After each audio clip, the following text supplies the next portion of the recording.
Halo Kamuda, jumpa lagi dengan kita di Bincang Unpaid Online Podcast Intel KPI. Nah, episode kali ini kita bakal mengupas tuntas tentang peluang karir lulusan komunikasi dan penyiaran Islam nih. Nah, tentunya kita di sini nggak sendiri nih, ada tamu yang spesial yaitu seorang dosen dan juga seorang praktisi, yaitu Bapak Syarif Thayyib MPD.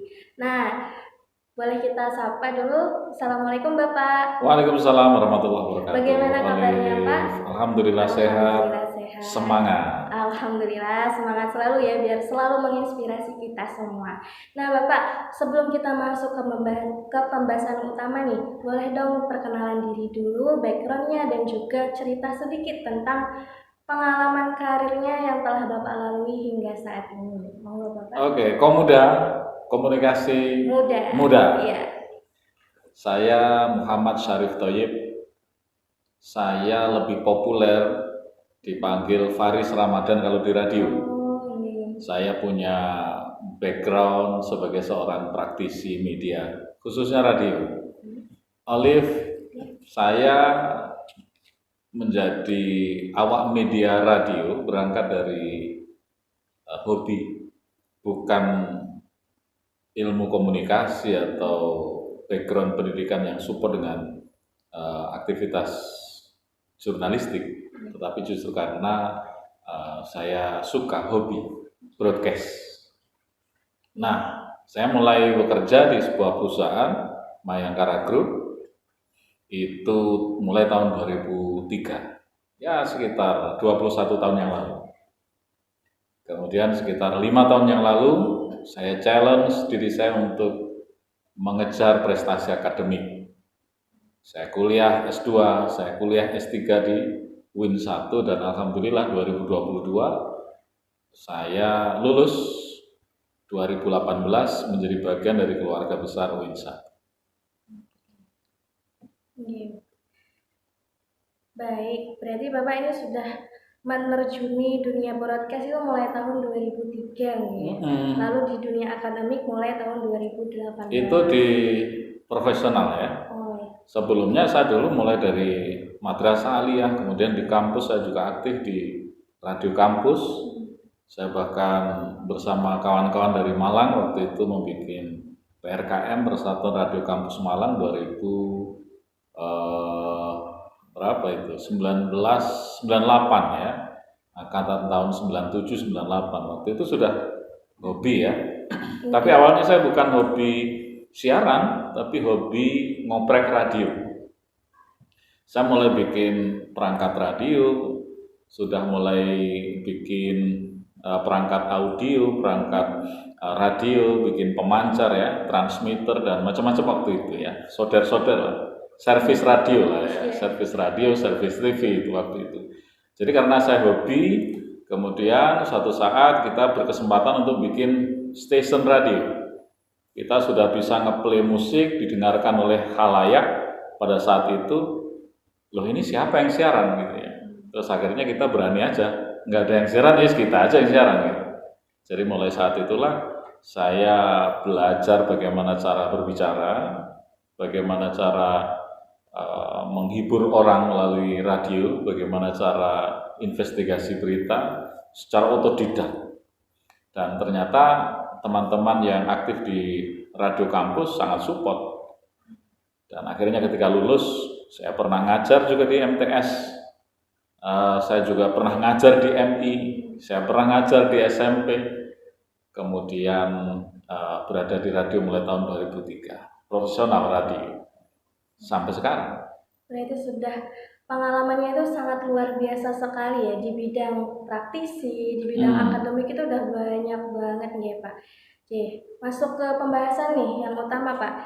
Jadi lulusan KPI itu biasanya menekuni bidang apa saja sih Pak? Yang paling umum yang ditekuni oleh lulusan-lulusan KPI yang dibimbing oleh Bapak? Lulusan KPI itu penetrasinya kemana-mana, Olive. Kalau sesuai dengan background pendidikan di komunikasi, jelas dia akan setia dengan aktivitas-aktivitas seputar pemberitaan ya, media. Mungkin dia akan setia di aktivitas public speaking di wilayah itu, mungkin menjadi public relation sebuah perusahaan atau pemerintah, atau bahkan dia menjadi entrepreneur, seorang pengusaha, dan itu sudah tersebar kemana-mana informasinya lulusan KPI. Jadi hari ini kita semua dimudahkan oleh banyak hal ya, informasi, dimudahkan oleh modernisasi. Kalau mau menjadi seseorang atau profil tertentu tidak harus melakukan pendidikan khusus, tidak. Sekarang mau misalkan ya, mau menjadi YouTuber kan sudah ada tutorialnya. Menjadi seorang jurnalis, kita browsing materi ada. Jadi apapun, kita mau bikin usaha A, B, C, semuanya ada. Tutorialnya ada, dan itu bisa dibuktikan secara empiris. Begitu, Olive. Oke Pak, baik.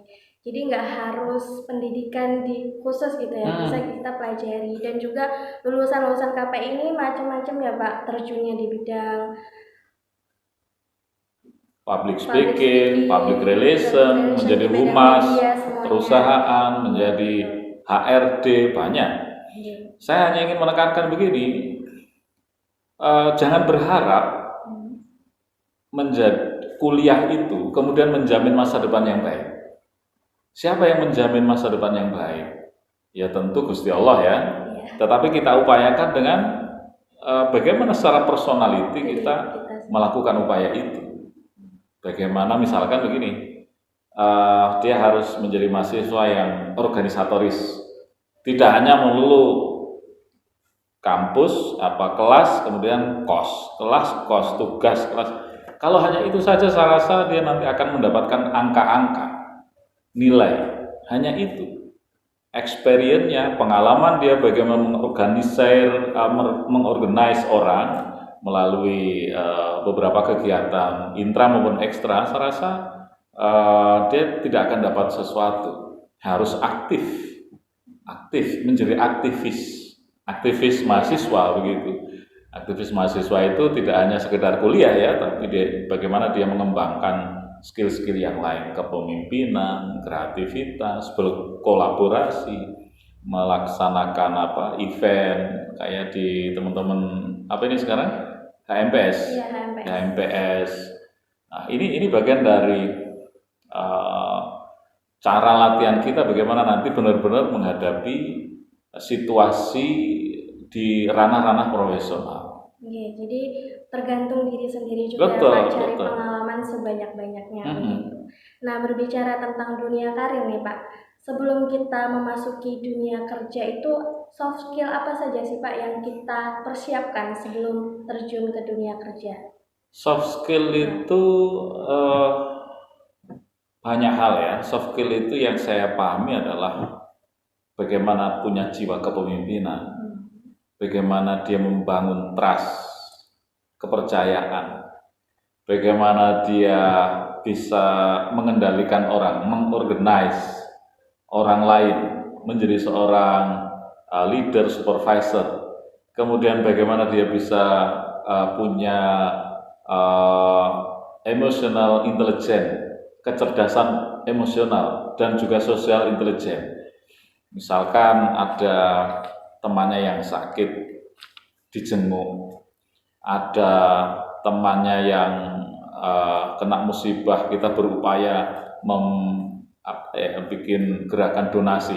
Itu adalah soft skill. Jadi kepedulian kepada sesama, kepedulian kepada orang lain ini bagian penting nanti ketika benar-benar masuk di dunia kerja. Kalau urusan hard skill, ngerjakan ini itu, bikin ini itu gampang. Yang paling dibutuhkan hari ini memang soft skill di perusahaan manapun ya. Bagaimana dia menjamin bahwa dia mau jujur, loyal dengan perusahaannya, dia ingin kerja profesional, itu adalah soft skill. Maka saran saya kepada teman-teman KPI, bangun itu mulai sekarang. Bagaimana caranya? Dengan aktif organisasi, dengan aktif berkomuniti ya. Kalau tidak punya pengalaman berorganisasi, membangun komunitas, saya nggak begitu yakin dia nanti ketika terjun di dunia kerja dia akan punya kecerdasan emosi, sosial dan Meskipun lain-lain. mempunyai kecerdasan hard skill seperti itu, Pak. Saya tidak menjamin, saya tidak menjamin itu, karena soft skill hari ini sangat dibutuhkan. Saya menengarai begini, anak-anak lulus kuliah itu hari ini kritik saya adalah mereka katanya punya passion. Saya passionnya di sini, Pak. Tetapi nyatanya ketika berada di dunia kerja, passionnya tidak bisa dibuktikan. Passion itu apa sih? Passion itu apa? Keterampilan. Ya, bisa jadi keterampilan. Tapi passion itu lebih kepada kemauan dia untuk menderita. Oh, kemauan untuk menderita. Menderita, passion itu menderita. Jangan dibilang passion itu bahagia, enggak. Misalkan Olive mengejar seseorang, passionku kepada si A misalkan, maka sampean akan rela menderita untuk mengejar si A kan? Betul. Sampean malam minggu harusnya bersama keluarga sampean karena passionnya si A, maka saya siapkan waktu. Walaupun itu menderita, saya nggak bisa ketemu keluarga misalkan. Nah, dalam dunia kerja, dalam dunia Baik Bapak, tadi tentang kecerdasan emosional dan juga soft skill yang harus dipersiapkan oleh mahasiswa KPI. Ternyata soft skill itu juga lebih penting daripada sangat hard skill. penting, sangat penting untuk dimiliki oleh lulusan-lulusan mahasiswa KPI. Nah, ada nggak sih Pak tantangan dan juga problem-problem yang dihadapi oleh lulusan-lulusan mahasiswa KPI sebelum memasuki dunia kerja begitu? Tantangannya saya rasa banyak. Kalau kita mau sukses harus banyak tantangan gitu ya. Kalau nggak ada tantangan, mana ada sukses.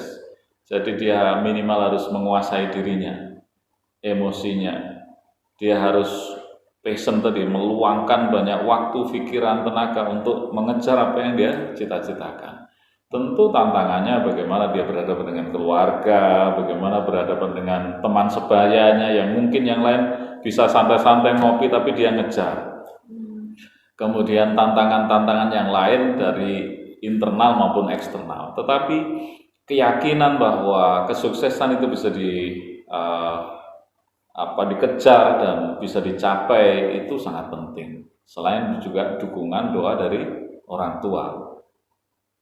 Jadi untuk mahasiswa KPI ini, pesan terakhir yang ingin Bapak sampaikan kepada lulusan-lulusan mahasiswa KPI tahun ini, tahun berikutnya, dan seterusnya itu apa Pak? Ya, mudah-mudahan ini bukan pesan terakhir ya.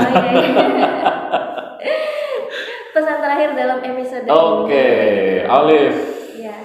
Pesan terakhir dalam sesi ini, saya berpesan kepada lulusan KPI untuk semangat mengejar cita-citanya.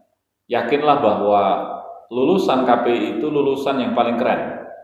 Kenapa keren? Karena dunia usaha, pemerintahan, badan usaha milik negara, milik daerah, badan usaha apapun ya, hari ini butuh orang yang ahli di bidang komunikasi.